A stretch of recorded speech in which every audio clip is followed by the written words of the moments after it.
We want to go now to national co-chair for the Biden campaign, Los Angeles Mayor Eric Garcetti. Good morning to you.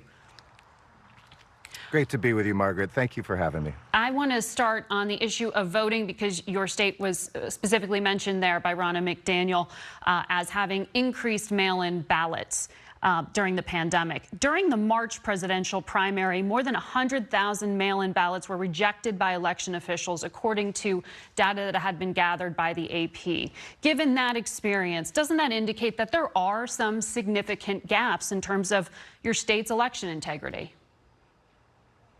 A democracy is not an easy thing, Margaret, of course, but I have a very deep confidence in our Secretary of State, Alex Padilla, in our counties, to be able to run elections and to run them well. And the difference is that we're trying to run elections that expand democracy, that give the vote to everybody, where we see a war on voters in other states run by Republicans who literally want to take people off the ballots, take them off the election rolls, you know, a period here, a different a middle initial. We saw it happen with Stacey Abrams in Georgia. She would be governor today. And Ronna McDaniel saying you're kind of adding ironic people. that Republicans...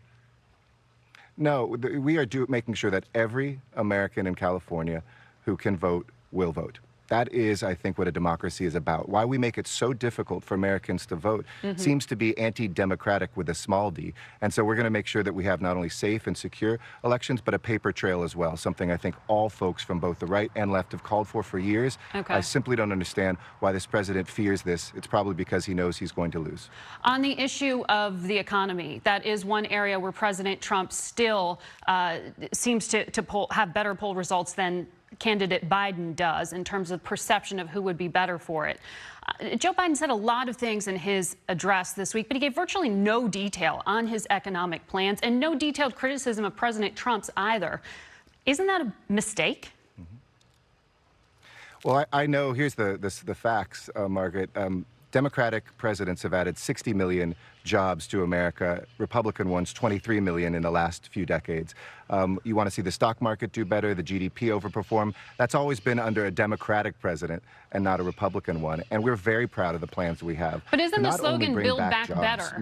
Wouldn't you need to, if that's your slogan, explain how you're going to do it? Joe Biden mentioned the economy 4 times. Economic was a phrase used 4 times. Mentions 5 million jobs, but didn't say how he was going to do it. Why not emphasize that?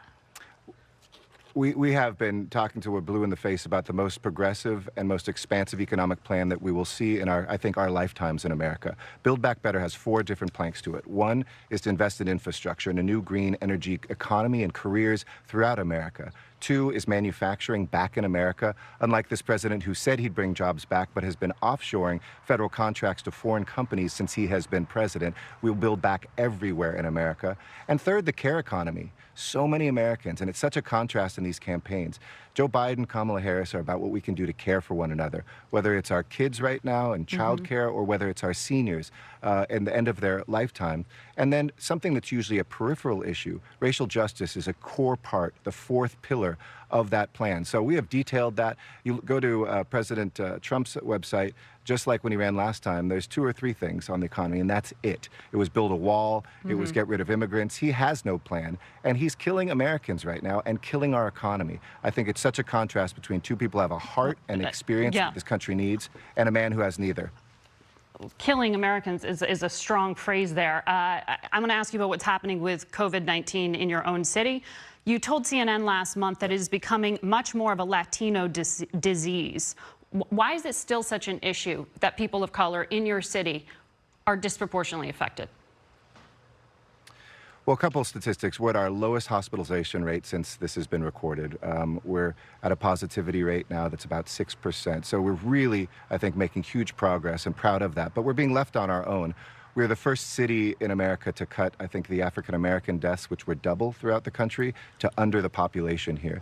But for the Latino population, which I'm a part of and I come from, I think there's a couple things. One is you had federal assistance that didn't go to many immigrants and to their families. You could be married to or the child of an immigrant, and you didn't get the same money your fellow American citizens did. So they're being pushed to work more. They don't have access to the unemployment. They don't have as much of the kind of social network right now that we need. But we're making huge inroads, including in the Latino community right now. But this is something where you saw this president plant a seed when he ran for president, demonizing folks who are Latino, saying Mexican Americans were murderers and rapists, and maybe there was a few good ones. This stuff has ramifications because it washes through a government that thinks it doesn't have to serve cities, doesn't have to serve Latinos, and we're seeing those numbers rise. Right. I want to talk about your management, though, in your city. You made an interesting choice this week. You actually shut off the power at a Hollywood home after they were hosting large parties there because it wasn't abiding by your regulations regarding the pandemic.